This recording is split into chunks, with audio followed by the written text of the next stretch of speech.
दोस्तों नमस्कार। इस वीडियो में हम लोगों ने अब तक कवर किया हुआ है 1385 सवाल। आज हम लोग इससे आगे बढ़ेंगे। डैश एक मात्रा है जो एक तरंग की प्रकृति का वर्णन नहीं करता है। तरंग की प्रकृति बोल दो या फिर तरंग की विशेषताएं बोल दो या फिर तरंग के अभिलक्षण बोल दो। ये होते हैं आवृत्ति, आयाम, वेग और एक तरंग दैर्ध्य। ठीक है, तरंग दैर्ध्य, आवृत्ति, आयाम, वेग, ये सारे जो होते हैं इसे हम तरंग के अभिलक्षण बोलते हैं। ये सारे अभिलक्षण है या फिर बोल दो विशेषताएं हैं, ऊंचाई नहीं है। ये तीनों है बट ऊंचाई नहीं है। निम्नलिखित में से कौन सी नस शरीर के पूर्ववर्ती हिस्सों से रक्त एकत्र करता है? नस यानी कि शीरा, शीरा बोले तो वेन। तो हमारे हृदय के ऊपर वाले हिस्से से जो शीरा ब्लड को कलेक्ट करके हमारे हार्ट में लेकर के आती है उसे हम बोलते हैं सुपीरियर वेना कावा। देखो, सुपीरियर वेना कावा और इन्फीरियर वेना कावा ये दोनों शिराएं हैं, ये दोनों वेन्स हैं, नाम अलग अलग है। सुपीरियर वेना कावा ये हमारे हार्ट के यानी कि हृदय के ऊपर वाले हिस्सों से ब्लड लेकर के आती है। इन्फीरियर वेना कावा ये हमारे हार्ट के नीचे वाले जो पार्ट्स हैं बॉडी के अंदर उनसे ब्लड लेकर के आती है हमारे हार्ट में। और इन दोनों में जो ब्लड होता है ये डीऑक्सीजनेटेड होता है यानी कि अशुद्ध रक्त होता है। बच्चों का लिंग डैश से प्राप्त होने वाले वंशानुगत गुणसूत्र द्वारा निर्धारित होगा। तो जो बच्चा पैदा होगा वो लड़का होगा या लड़की, जो बच्चा पैदा होगा वो लड़का होगा या लड़की, ये डिपेंड करता है पिता के सेक्स क्रोमोसोम पर। अगर निषेचन में पिता का वाई क्रोमोसोम शामिल है तो बेटा पैदा होगा।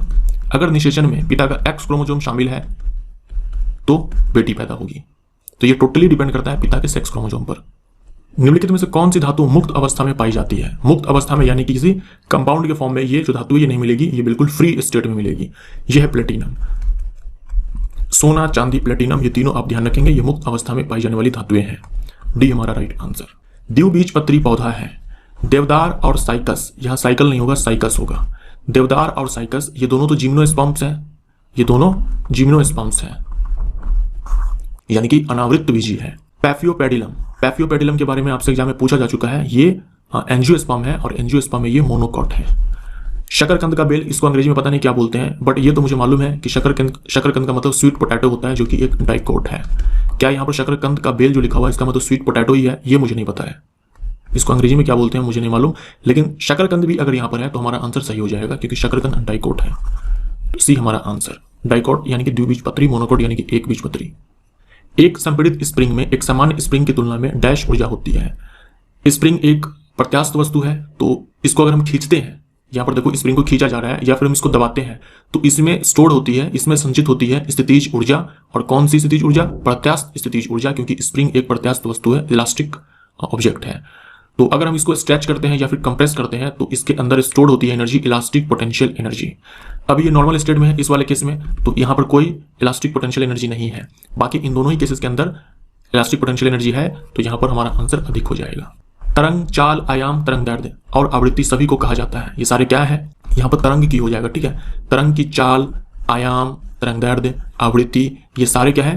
तरंग की विशेषताएं हैं। बी हमारा राइट आंसर। तरंग की विशेषताएं बोल दे या फिर तरंग की प्रकृति का वर्णन करता है, जो भी सवाल आपने देखा था इस तरह से सवाल आ जाए, या फिर तरंग के ही अभिलक्षण है। 5 जगत प्रणाली में वर्गीकरण का मुख्य आधार डैश होता है। आर्यभट्टिकर ने दिया था 5 जगत वर्गीकरण, जिसमें है मोनेरा, प्रोटिस्टा, फंजाई, प्लांटी और एनिमिलिया। ये 5 जगत वर्गीकरण किसने दिया? विट्टिकर ने दिया। ये समूह कोशिकीय संरचना यानी कोशिकाओं का संरचना किस प्रकार से है, पोषण के स्रोत और तरीके तथा शारीरिक संगठन के आधार पर बनाए गए हैं। हमारा आंसर यहाँ पर पोषण हो जाएगा। एक तत्व का परमाणु क्रमांक 17 है। आधुनिक आवर्त सारणी में इसका स्थान क्या है? परमाणु क्रमांक 17 है, इलेक्ट्रॉनिक विन्यास 287 हो जाएगा, क्योंकि यहाँ पर 3 कोश है, पहला कोश, दूसरा, तीसरा। 3 कोश है तो आवर्त संख्या 3 और संयोजी इलेक्ट्रॉन 7 है। जब भी संयोजी इलेक्ट्रॉन 2 से अधिक हो तो हम उसमें 10 जोड़ देते हैं, बराबर 17 मिलेगा। यही हो जाएगा ग्रुप नंबर, समूह की संख्या। तो आवर्त 3, समूह 17, बी हमारा आंसर। तेज गति से आने वाली क्रिकेट गेंद को पकड़ते समय एक क्षेत्र रक्षक यानी कि फील्डर अपनी बाहों को पीछे की ओर क्यों करता है? आपने क्रिकेट खेला है, अगर आपने क्रिकेट खेला होगा तो जब आप गेंद को कैच करते थे तो याद करो हाथ को पीछे करते थे आप। क्यों करते थे? ताकि आपको चोट कम लगे, हाथों में चोट न लगे। क्या कॉन्सेप्ट है इसके पीछे? बल बराबर हमारा होता है संवेग में परिवर्तन की दर। संवेग में परिवर्तन की दर, संवेग में परिवर्तन और बट्टे में समय। देखो, जब ये गेंद अभी इसके पास आ रही है तो इसके पास कुछ वेग है, मान लो इसका वेग v है। जैसे ही ये गेंद इसके हाथ में जाएगी, गेंद रुक जाएगी और जो वेग है ये शून्य हो जाएगी, वेग शून्य हो जाएगी। तो संवेग में परिवर्तन हुआ, संवेग में परिवर्तन हुआ। चलो अब यहां पर आते हैं। यहां भी गेंद आ रही थी तो मान लो इसका जो वेग है ये कुछ था उस समय v। जैसे ही गेंद यहां पर इसके हाथ में आएगी, वेग शून्य हो जाएगी। यहां भी संवेग में परिवर्तन हुआ, यहां भी संवेग में परिवर्तन हुआ, लेकिन अंतर क्या है? यहां पर संवेग में परिवर्तन हुआ बहुत ही कम टाइम में, बहुत ही कम टाइम में। टाइम यहाँ पर क्या हुआ, बहुत ही कम लगा। वही टाइम यहाँ पर देखो क्या हुआ, ज़्यादा लगा, टाइम यहाँ पर ज़्यादा लगा। तो इस फॉर्मूले को आप ध्यान से देखो, ये जो डेल्टा पी है, ये जो संवेग में परिवर्तन है, अगर यहाँ पर टाइम कम लगेगा तो आप खुद सोचो ये जो टोटल वैल्यू है ये ज़्यादा मिलेगा। जब डिनोमिनेटर में छोटा वैल्यू होता है तो ओवरऑल जो फ्रैक्शन का वैल्यू होता है वो बड़ा मिलता है हमें। अगर ये ज़्यादा मिलेगा यानी कि बल ज़्यादा लगेगा, बल ज़्यादा लगेगा तो चोट ज़्यादा लगेगा। इस वाले केस में क्या हुआ, हम लोगों ने डिनोमिनेटर में जो वैल्यू है समय, इसका वैल्यू हम लोगों ने बढ़ा दिया। बढ़ा देने से क्या हुआ, ये टोटल वैल्यू छोटा मिलेगा, यानी कि बल कम लगेगा, चोट कम लगेगा। तो हम लोग हाथ पीछे इसलिए खींचते हैं ताकि संवेग में परिवर्तन का जो समय है ना ये ज़्यादा हो जाए, ये ज़्यादा लगे। हमारा आंसर यहाँ पर सी हो जाएगा, क्योंकि वह लंबे समय तक कम बल का अनुभव करता है। तो यहाँ पर जो स्टेटमेंट लिखा हुआ है ये सही तरीके से नहीं लिखा हुआ है, बट एक्चुअल क्या रीजन है ये मैंने आपको यहाँ पर समझा दिया। संवेग में जो परिवर्तन हो रहा है उसमें टाइम ज़्यादा लगे, यही कारण है कि हाथ पीछे खींचा जाता है। टाइम ज़्यादा लगने से बल कम लगेगा, यानी कि चोट कम लगेगा। 2 से 73 केल्विन पर 1 डेसीमीटर क्यूब, 1 डेसीमीटर क्यूब बराबर 1 लीटर होता है, और 1 लीटर बराबर 10⁻³ मीटर क्यूब होता है, 10⁻³ मीटर क्यूब होता है। क्षमता के एक पात्र में दी गई क्लोरीन की कौन सी, यानी कि क्लोरीन गैस की कौन सी मात्रा न्यूनतम दाब डालेगी। आपको ये 4 स्थितियां दे रखी है, 4 केसेस हैं, ठीक है, 4 कंडीशंस है। आपको बारी बारी से चेक करके दबाव निकालना है और ये बताना है कि किस केस के अंदर जो है क्लोरीन गैस कम दबाव डालेगी। अब ये जो सवाल है ये आपके सिलेबस से बिल्कुल बाहर है, ठीक है, और टफ सवाल है ये। इससे पहले मैंने आपको ये जो इक्वेशन है ये मैंने आपको दिखाया था और कहा था कि आप याद कर लेना। पीवी बराबर एनआरटी, ये इसे बोलते हैं आइडियल गैस इक्वेशन, आदर्श गैस समीकरण, आइडियल गैस इक्वेशन। यहाँ जो पी है ये है टोटल प्रेशर जो कि पास्कल में पुट किया जाता है। यहाँ जो वी है ये है वॉल्यूम जो कि क्यूबिक मीटर्स में पुट किया जाता है। यहाँ जो एन है ये है नंबर ऑफ मोल्स, ठीक है। आर है गैस कांस्टेंट जिसका वैल्यू ये रखा है। टी टेम्परेचर है जो कि केल्विन में पुट किया जाता है, डिग्री नहीं केल्विन में पुट किया जाता है। ये बातें आपने समझा। यहाँ आप देखो 4 अलग अलग केसेस हैं।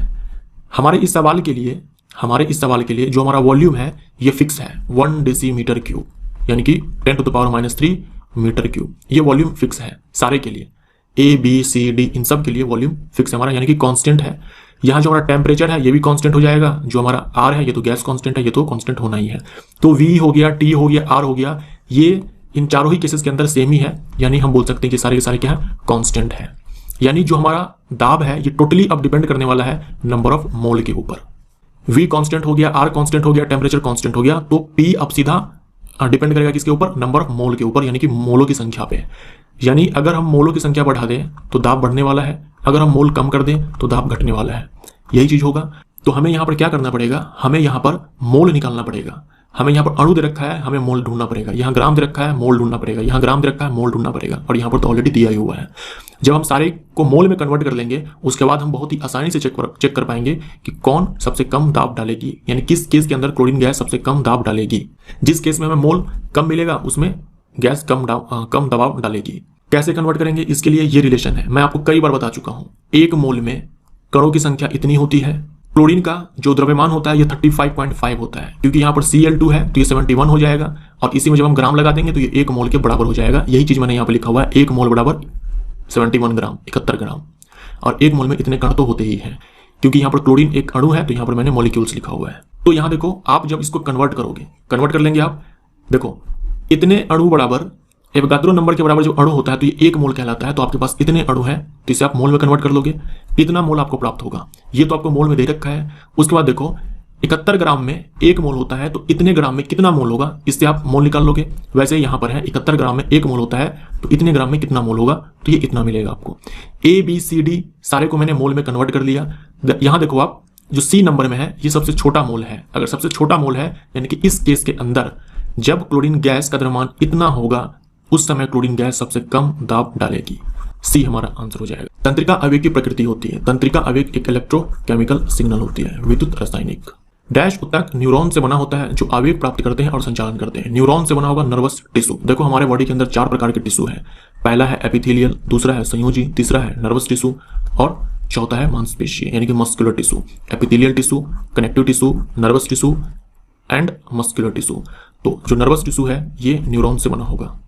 ब्रह्मांड की प्रत्येक वस्तु दूसरी वस्तु को एक बल द्वारा आकर्षित करती है जो डैश के समानुपाती होता है।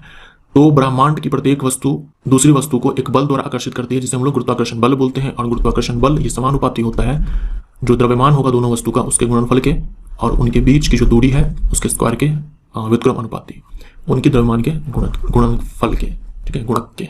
माना कि गुरुत्वाकर्षण बल दूरी के n घात से प्रतिलोमता है। देखो आप जानते हो कि जो गुरुत्वाकर्षण बल होता है ये द्रव्यमानों के बीच की जो दूरी होती है उसके वर्ग के व्युत्क्रम अनुपाती होता है, जिसे हम आर स्क्वायर लिखते हैं, inversely proportional to R square. यहां पर आपको सवाल क्या दे रखा है, यहां पर सवाल बोल रखा है कि आपको ये स्क्वायर नहीं मानना है, आपको ये मानना है, ठीक है, आपको ये r to the power n मानना है। देखो क्या लिखा हुआ है, मान लिया कि गुरुत्वाकर्षण बल की दूरी ये n घात से प्रतिलोमता है, यानी कि n घात से उल्टा है, व्युत्क्रम अनुपाती है। ये जो सवाल है ये भी आपके सिलेबस से बाहर है। तो सूर्य के चारों ओर r त्रिज्या के वृत्तीय कक्ष में चक्कर लगाने में ग्रह की कला विधि मतलब यहाँ पर टाइम पीरियड है, डैश के समानुपाती होगी। अब देखो ये सवाल किस प्रकार से बनने वाला है। यहाँ देखो बीच में मैंने मान लिया कि सन है, सन के पास अपना द्रव्यमान है m1, सन के चारों ओर वृत्तीय पाथ पर, यहाँ पर लिखा हुआ है ना वृत्तीय कक्ष, वृत्तीय पाथ पर एक ग्रह घूम रहा है जिसका द्रव्यमान m2 है। आप मुझे ये बता दो एक चक्कर लगाने में समय कितना लगेगा, आपसे समय ही पूछा है कि समय किसके समानुपाती है। एक चक्कर लगाने में, एक चक्कर लगाएगा ये ग्रह तो दूरी चलेगा 2πr, वृत्त की जो परिधि है, और बट्टे में चाल, समय बराबर दूरी बट्टे में चाल, ये लिखेंगे हम। हमें कैपिटल R त्रिज्या दे ही रखा है सवाल में, जहां मैंने लिख दिया हुआ है। नहीं पता है तो आपको ये चाल, अगर आपको ये चाल पता लग जाए तो आप ढूंढ पाओगे कि जो समय है ये किसके समानुपाती है, मतलब त्रिज्या के साथ किस प्रकार से समानुपाती है। मैं आपको ऑलरेडी बता चुका हूं कि जब कोई वस्तु वृत्तीय पाथ पर गति करता है तो उस वृत्त के केंद्र की ओर एक बल काम करता है जिसे हम लोग अभिकेंद्रीय बल बोलते हैं। ये अभिकेंद्रीय बल होता है जिसका फॉर्मूला होता है mv²r। अभिकेंद्रीय बल बराबर होता है mv² और बट्टे में r। ये r त्रिज्या है, यहां पर त्रिज्या हमारा कैपिटल R है। यहां पर जो m है ये वो वस्तु है जो घूम रहा है, जो वृत्त पे घूम रहा है, तो ये m2 घूम रहा है, तो यहां देखो मैंने m2 लिखा हुआ है, यहां पर m2, और यहां r जो लिखा हुआ है यहां पर मैंने कैपिटल R डाल दिया हुआ है। और v² मैंने मान लिया कि v स्पीड से ये घूम रहा है। और इस केस में ये जो अभिकेंद्रीय बल है ये गुरुत्वाकर्षण बल के बराबर हो जाएगा। मैंने आपसे कहा था कि अभिकेंद्रीय बल कभी गुरुत्वाकर्षण बल के बराबर हो जाएगा, कभी तनाव बल के बराबर हो जाएगा, कभी विद्युत स्थैतिक बल के बराबर हो जाएगा, अलग अलग केस में अलग अलग होगा। तो अगर सन के चारों तरफ ग्रह घूम रहा है तो यहाँ पर जो अभिकेंद्रीय बल होगा ये गुरुत्वाकर्षण बल के बराबर हो जाएगा। और गुरुत्वाकर्षण बल क्या होता है, कैपिटल G, m1 ये वाला, m2 ये वाला, और बट्टे में r² होता है, यानी जो बीच की दूरी है जो यहाँ पर कैपिटल R है। लेकिन यहाँ पर हम r² नहीं लिखेंगे क्योंकि सवाल हमें दे ही रखा है कि आपको यहाँ पर क्या मानना है, r to the power n मानना है आपको। बस ये आपने अगर लिख लिया तो यहाँ से आपको बस v निकालना है। यहाँ से आप क्या निकालोगे, v निकालना है, क्योंकि हमें तो v ही चाहिए ना, हमें यहाँ पर v ही चाहिए और v ही हमें ढूंढना है यहाँ पर। तो यहाँ m2 से m2 कैंसिल आउट हो गया, यहाँ पर मैंने लिख लिया v², ये r चला गया, यहाँ पर क्रॉस मल्टीप्लाई मैंने कर दिया, gm1r बट्टे में rn। अब यहाँ पर देखो हम इसको लिख सकते हैं इस प्रकार से, मैंने यहाँ पर ये वाला फॉर्मूला लगाया हुआ है, a to the power m - n, ये वाला मैंने कॉन्सेप्ट लगाया यहाँ पर r की पावर n है, यहाँ पर r की पावर n है, सॉरी यहाँ पर r की पावर 1 है और बटे में r to the power n है, तो यहाँ पर r पे पावर 1 - n हो गया। यहाँ से स्क्वायर हटाएंगे, स्क्वायर रूट चढ़ेगा इसके ऊपर, मैंने इसको अलग कर लिया, यहाँ से मैंने अलग कर लिया और इसको मैंने अलग कर दिया। अगर ये स्क्वायर रूट a है इसका मतलब क्या होता है, a के पावर 1 बटे में 2, यही होता है, यही चीज मैंने यहाँ पर लिख दिया हुआ है। अब यहाँ देखो इसी वैल्यू को मैंने यहाँ पर पुट कर दिया, कैपिटल T बराबर 2πr बट्टे में ये पूरा v का वैल्यू, ठीक है, तो 2π बट्टे में ये मैंने लिखा और गुणे में देखो क्या हो जाएगा, यहाँ पर फिर r की पावर n है तो यहाँ पर एक बार फिर से मैंने लगाया यहाँ पर a पावर n बट्टे में a पावर n बराबर a पावर m - n। ये आप मैथ के अंदर पढ़ते होंगे, ये आपको पता होगा। तो यहाँ देखो r पे पावर 1 माइनस में इस पूरे पावर को मैंने यहाँ पर घटा दिया, इसको हम सॉल्व करेंगे तो फाइनली यहाँ पर हमें इतना मिलने वाला है। और यहाँ पर ये सब एज इट इज आ जाएगा, ये वाला यहाँ पर हम लिखेंगे फिर यहाँ पर लिखेंगे। हमें बस ये चेक करना था किसके समानुपाती है, तो यहाँ देखो ये जो टाइम है ये समानुपाती है इसके, यही चीज यहाँ पर मैंने लिखा हुआ है, हमारा आंसर यहाँ पर सी हो जाएगा। N2 गैस के 0.5 मोल का द्रव्यमान की गणना करें। N2 दे रखा है आपको, नाइट्रोजन अणु है आपके पास, नाइट्रोजन का द्रव्यमान कितना होता है 14, क्योंकि यहाँ पर 2 है तो 28 हो जाएगा। तो 28 तो इसका आणविक द्रव्यमान है, मोलिकुलर मास है, अगर इसी में हम ग्राम लगा दें तो क्या ये 1 मोल के बराबर हो जाएगा। 1 मोल में 28 ग्राम है, आपको तो आधे मोल में चाहिए तो 14 ग्राम हो जाएगा। जब लेड धातु कॉपर क्लोराइड के विलयन से अभिक्रिया करती है, ठीक है, करती है, तब धातुओं की क्रियाशीलता श्रेणी में देखो लेड ऊपर है कॉपर नीचे है।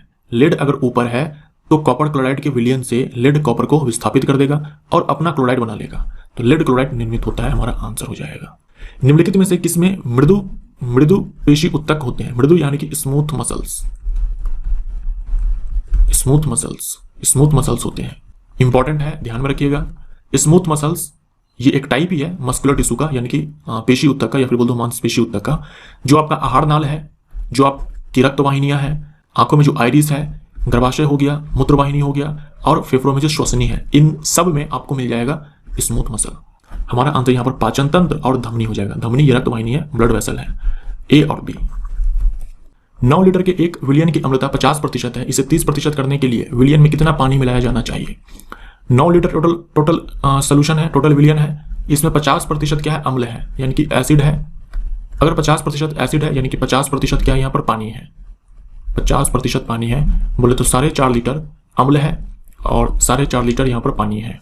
थोड़ी देर के लिए आप भूल जाओ कि अम्ल इसमें 50% है।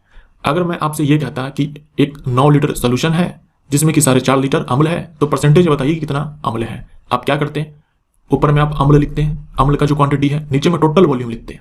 नीचे में टोटल वॉल्यूम लिखते हैं 9 लीटर और इसमें 100 से मल्टीप्लाई करते हैं, आंसर आपका 50% निकल जाता है। सेम चीज आपको फिर से यहाँ पे करना है। आपको यहाँ पर फिर से करना है कि अम्ल का परसेंटेज निकालना है।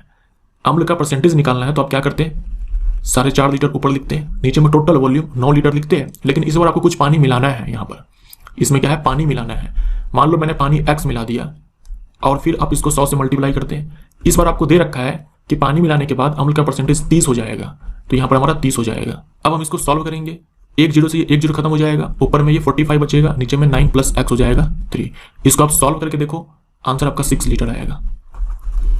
यहाँ पर मैंने x इसलिए ऐड किया हुआ है क्योंकि सवाल में लिखा हुआ है कि पानी मिलाना है, तो टोटल वॉल्यूम जो है जितना हम पानी मिलाएंगे उसको भी तो ऐड करना पड़ेगा टोटल वॉल्यूम में, इसलिए यहाँ पर 9 + x हुआ है। लेकिन अम्ल तो हमारे पास 4.5 लीटर है। डैश प्रयोग हमें गुणों की विरासत को एक पीढ़ी से अगली पीढ़ी में ले जाने के लिए तंत्र प्रदान करते हैं। मंडल के प्रयोग। इनमें से कौन सा अंग उत्सर्जन तंत्र से संबंधित नहीं है? बोर्ड वाले ने इसका आंसर बी मारा हुआ है।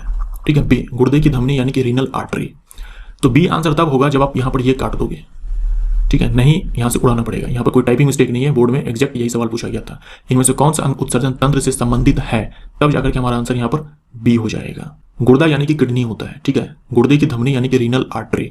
तो जो धमनी किडनी में ब्लड लेकर के आती है उसे हम लोग रीनल आर्टरी बोलते हैं, गुर्दे की धमनी बोलते हैं। और जो किडनी है ये उत्सर्जन तंत्र से संबंधित है। किडनी, मूत्राशय ये उत्सर्जन तंत्र के पार्ट होते हैं। कोरोनरी धमनी क्या है? जो धमनी हमारे हृदय के मांसपेशियों में रक्त लेकर के आती है उसे हम लोग कोरोनरी धमनी बोलते हैं। हिपैटिक शिरा क्या है? जो शिरा लीवर से अशुद्ध रक्त लेकर के बाहर आती है उसे हम लोग हिपैटिक शिरा बोलते हैं। पल्मोनरी शिरा क्या है? पल्मोनरी शिरा ये हमारे फेफड़ों से शुद्ध रक्त लेकर के, याद रखना शिराओं में अशुद्ध रक्त बहता है। जो वेन्स होते हैं उनमें डीऑक्सीजनेटेड ब्लड या फिर बोल दो इम्प्योर ब्लड या फिर बोल दो अशुद्ध रक्त बहता है। लेकिन पल्मोनरी शिरा एक अपवाद है। पल्मोनरी वेन ये एक अपवाद है, इसमें शुद्ध रक्त बहता है। कहां से कहां? फेफड़ों से हार्ट में, हृदय से, माफ करना, फेफड़ों से हृदय में, पल्मोनरी शिरा में शुद्ध रक्त बहता है फेफड़ों से हृदय की ओर। निम्नलिखित में से किन पौधों में गुप्त प्रजनन अंग पाए जाते हैं? गुप्त प्रजनन अंग पाए जाते हैं क्रिप्टोगैम में। क्रिप्टोगैम, फेनोडोगैम आपको याद है। क्रिप्टोगैम के अंदर थैलोफाइटा, ब्रायोफाइटा, टेरिडोफाइटा ये सब आते हैं। फेनोडोगैम के अंदर जिम्नोस्पर्म और एंजियोस्पर्म होते हैं। फेनोडोगैम के अंदर जो प्रजनन अंग होते हैं वो प्रत्यक्ष होते हैं, दिखता है। लेकिन जो क्रिप्टोगैम होते हैं उनमें प्रजनन अंग दिखता नहीं है, गुप्त होते हैं, अप्रत्यक्ष होते हैं।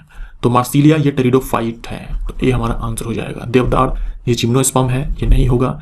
इपोमिया ये एंजियोस्पर्म है, एंजियोस्पर्म में ये डाइकॉट है। और देवदार ये भी क्या है? जिम्नोस्पर्म है। निम्नलिखित में से किन तरंगों में संपीड़न और विदलन प्रतिक्रिया शामिल है? जो ध्वनि तरंग है ये संपीड़न और विदलन के रूप में चलती है। ये आपको याद है, ध्वनि तरंग एक अनुदैर्ध्य तरंग है। ये हमारा आंसर। पौधों के विभिन्न अंग वनस्पतियां और जैविक अवशिष्ट कहलाते हैं। देखिए, गोबर, फसलों के कटने के बाद जो अवशिष्ट बच जाते हैं वो सब्जियों के अवशिष्ट जैसे कि विविध पादप, वाहित मल जब ऑक्सीजन की अनुपस्थिति में अपघटित होते हैं तो बायोगैस निकलती है। ठीक है, बायोगैस निकलती है जब ऑक्सीजन की अनुपस्थिति में अपघटित होते हैं। कौन सब? गोबर हो गया, फसल के कटने के बाद जो अवशिष्ट बच जाते हैं, सब्जियों के अवशिष्ट जैसे कि विविध पादप, वाहित मल, ये सब जब ये सब ऑक्सीजन की अनुपस्थिति में अपघटित होते हैं, डिकम्पोज होते हैं, तब बायोगैस बनती है जिसे हम लोग जैव गैस भी बोलते हैं। और इसका इस्तेमाल ईंधन के रूप में किया जाता है और इन्हीं को मुख्य रूप से गोबर गैस कहते हैं। क्योंकि जो बायोगैस है, इस गैस को बनाने में उपयोग होने वाला आरंभिक मुख्य पदार्थ जो है ये गोबर है, इसीलिए हम इसको गोबर गैस भी बोल देते हैं। और ये जो भी पदार्थ आपने देखे जिनका अपघटन हुआ, जो भी पदार्थ आपने देखे जिनका ऑक्सीजन की अनुपस्थिति में अपघटन हुआ, उसी को हम लोग बायोमास बोल देते हैं। ठीक है, बायोमास, सी हमारा आंसर। तो बायोमास और बायो गैस में अंतर आपको समझ में आया। बायोमास से ही बायोगैस बनती है। निम्न में से कौन सी घटना गुरुत्वाकर्षण बल का परिणाम नहीं है? वर्षा का होना, बर्फ का गिरना। वर्षा की बूंदें गिरती है जमीन पर या फिर बर्फ गिरता है जमीन पर तो गुरुत्वाकर्षण के कारण गिरता है, तो ये तो है। ग्रहों के चारों ओर उपग्रहों की गति ये भी है, और समुद्र में ज्वार भाटा का आना ये भी गुरुत्वाकर्षण के कारण होता है। तो इनमें से सभी हमारा आंसर हो जाएगा। बोर्ड वाले ने इसका आंसर ए दिया हुआ है कि ये गुरुत्वाकर्षण बल का परिणाम नहीं है, तो मेरे ख्याल से ये आंसर तो गलत होगा।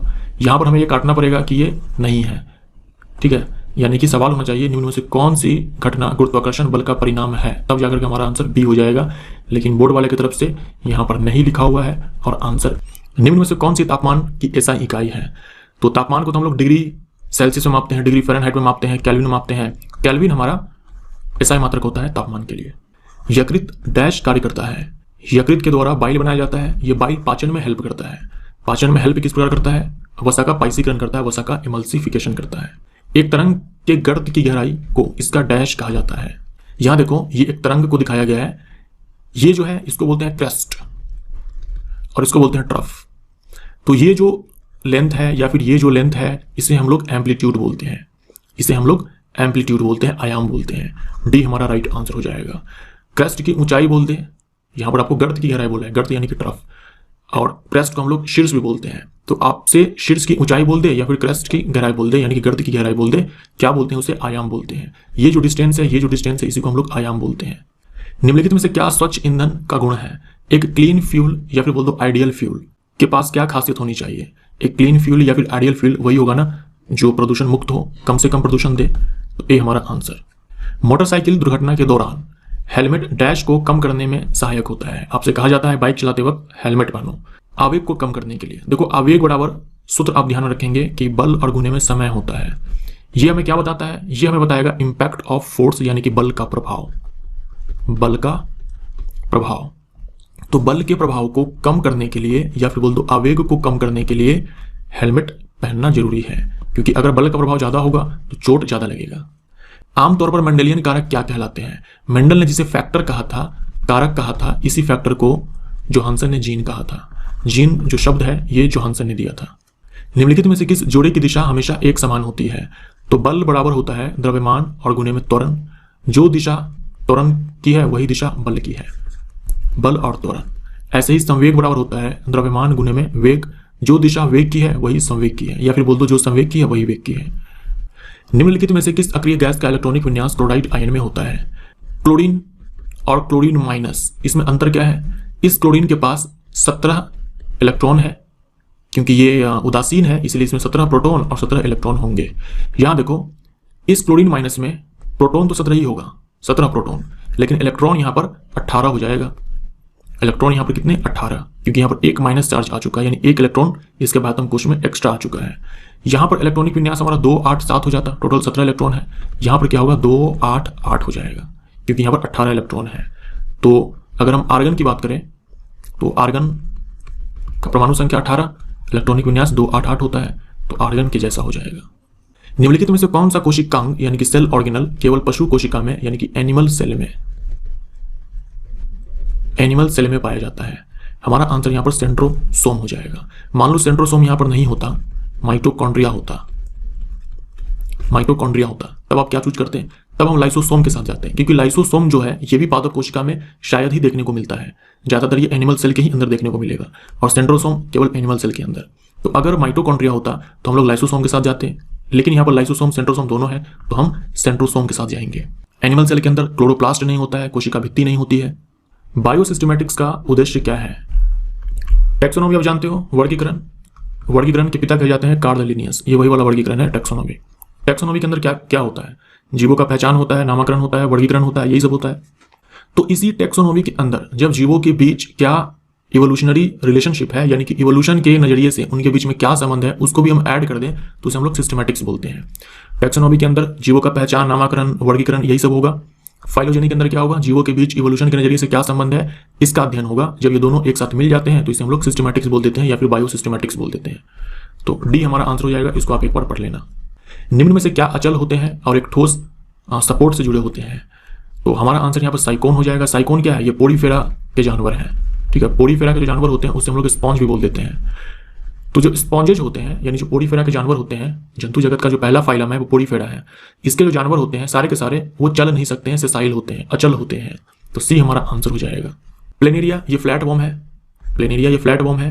समुद्री एनिमोन ये निडेरियन है यानी कि निडेरिया फाइलम का जानवर है। एस्कैरिस ये फाइलम निमेटोडा का जानवर है यानी कि एस्क हेलमिंथस का जानवर है। निम्नलिखित में से कौन सा परमाणु द्रव्यमान के बारे में गलत है? देखो यहाँ पर गलत नहीं होगा, सही होगा। हालांकि बोर्ड में गलत ही लिख करके आया हुआ था, बोर्ड में गलत ही लिखा हुआ था, लेकिन यहाँ पर सही होगा, गलत आपको काटना पड़ेगा यहाँ पर, तब जाकर के हमारा आंसर डी होगा जो बोर्ड वाले ने दिया हुआ है। जो आप परमाणु द्रव्यमान जानते हो, जैसे मान लो कि सोडियम है, परमाणु संख्या 11 है। परमाणु द्रव्यमान जो होता है इसका एटॉमिक मास होता है ये 23 होता है। 23 क्या होता है, ये 23 AMU होता है। तो ये जो 23 AMU हम बोलते हैं ये क्या है, एक रिलेटिव मास है, रिलेटिव एटॉमिक मास। सापेक्षिक परमाणु द्रव्यमान जो हम परमाणु द्रव्यमान बोलते हैं ये सापेक्षिक परमाणु द्रव्यमान होता है। किसके सापेक्ष में, किसके सापेक्ष में? कार्बन का जो एटम होता है उसका जो द्रव्यमान होता है उसके 12वें भाग के सापेक्ष में। इस 23 AMU का मतलब क्या होता है, ये देखो आप, 1 AMU यहां पे लिखा हुआ है मैंने, 1 AMU बराबर होता है एक कार्बन 12 एटम। कार्बन 12 ये समस्थानिक है, कार्बन का समस्थानिक है, कार्बन 12 ये मास नंबर है। तो एक कार्बन एटम का जो परमाणु द्रव्यमान होता है उसका जो 12वां भाग होता है उसका ये 23 गुना है। सोडियम के एक परमाणु का द्रव्यमान कार्बन के एक परमाणु द्रव्यमान के 12वें भाग के 23 गुना है। इसका मतलब ये होता है, जैसे मान लो ऑक्सीजन है तो ऑक्सीजन का परमाणु द्रव्यमान 16 होता है, तो ये 16 AMU में होता है। एक्चुअली में 16 AMU होता है, हम लोग AMU नहीं लिखते हैं। तो 16 AMU का मतलब क्या हुआ कि ऑक्सीजन के एक परमाणु का द्रव्यमान कार्बन के एक परमाणु का जो द्रव्यमान होता है उसका जो 12वां भाग होता है उसका ये 16 गुना है। ये होता है परमाणु द्रव्यमान का मतलब। तो जो हम परमाणु द्रव्यमान बोलते हैं वो एक्चुअल में क्या है, रिलेटिव एटॉमिक मास है, लेकिन हम लोग सिंपली एटॉमिक मास बोल देते हैं। किसके रिस्पेक्ट में है, इसके रिस्पेक्ट में है, कार्बन के एक एटम के परमाणु द्रव्यमान के 12वें भाग के रिस्पेक्ट में है। यही एक AMU बराबर हम लोग ये भी लिख सकते हैं 1/Na यानी कि एवोगाद्रो संख्या ग्राम में, और यही एक AMU बराबर क्या हो जाएगा, इतना ग्राम हो जाएगा, जो मैं आपको ऑलरेडी बता चुका हूं। तो हमारा आंसर यहाँ पर डी हो जाएगा। कब कहा जाएगा कि कोई पिंड मुक्त रूप से गिर रहा है? मुक्त रूप से गिरने का मतलब यह हुआ कि वस्तु पर केवल और केवल पृथ्वी के द्वारा लगाया गया गुरुत्वाकर्षण बल काम कर रहा है, जब इस पर केवल गुरुत्व बल कार्य करे। निम्नलिखित में से कौन सा एक विषम परमाणुक अणु है, यानी इन चार में से जो सबसे डिफरेंट है? P4 हो जाएगा। ये एक ऐसा अणु है जिसमें एक ही टाइप के परमाणु हैं, एक ही तरह के एटम्स है, सारे के सारे फास्फोरस एटम्स हैं। यहाँ पर देखो अलग अलग एटम्स मिलकर के एक मॉलिक्यूल का निर्माण किए हुए हैं, बट जो C है हमारा P4 है, इसमें एक ही तरह के एटम्स है, सारे के सारे फास्फोरस के एटम्स है जो मिलकर के फास्फोरस का एक मॉलिक्यूल बनाए हुए हैं। डैश अम्ल में वृद्धि होने के कारण मांसपेशियों में ऐंठन आ जाती है। मांसपेशियों में ऐंठन आ जाती है या फिर बोलते हैं ज़्यादा एक्सरसाइज करने से थकावट होती है लैक्टिक एसिड के कारण, ठीक है, लैक्टिक एसिड के कारण। निम्नलिखित में से कौन सा कथन सही या गलत है? एक क्षार जो पूरी तरह से जल में आयनित हो जाता है, OH- आयनों की बड़ी मात्रा में उत्पादन करता है। उदाहरण के लिए सोडियम हाइड्रोक्साइड, पोटेशियम हाइड्रोक्साइड। देखिए ये जो सोडियम हाइड्रोक्साइड है, पोटेशियम हाइड्रोक्साइड है, ये मजबूत क्षार है, स्ट्रॉन्ग बेस है, मजबूत क्षार है। जो मजबूत क्षार होते हैं ये जलीय माध्यम में तुरंत OH- दे देते हैं, बड़ी संख्या में देते हैं। यानी अगर आपने 100 मॉलिक्यूल्स ले लिए हैं सोडियम हाइड्रोक्साइड का, तो उसमें से क्या होगा, 99% सोडियम हाइड्रोक्साइड मॉलिक्यूल्स ऐसे होंगे जो तुरंत OH- दे देगा, क्योंकि ये मजबूत क्षार है तो ये ज़्यादा से ज़्यादा OH- आयन को देते हैं। ये स्टेटमेंट हमारा सही है। अगर कमजोर क्षार हुआ तो ये OH- आसानी से नहीं देने वाला है, बहुत ही कम देगा, यानी कि जो क्षार होंगे वो आंशिक रूप से टूटेंगे।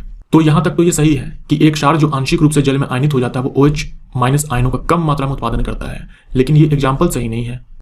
ये जो पोटेशियम हाइड्रोक्साइड है ये एक मजबूत क्षार है, तो ये एग्जाम्पल सही नहीं है, तो गलत हो जाएगा। ये केवल ए हमारा सही होगा, केवल ए सत्य है। डैश एक परजीवी पौधा है यानी कि पैरासिटिक प्लांट है, ये है कस्क्यूटा बोल दो या फिर इसी को अमरबेल बोलते हैं।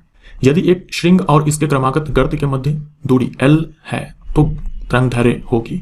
यहाँ पर श्रृंग का मतलब क्रस्ट है जो भी आपने देखा था, और यहाँ गर्त का मतलब ट्रफ है।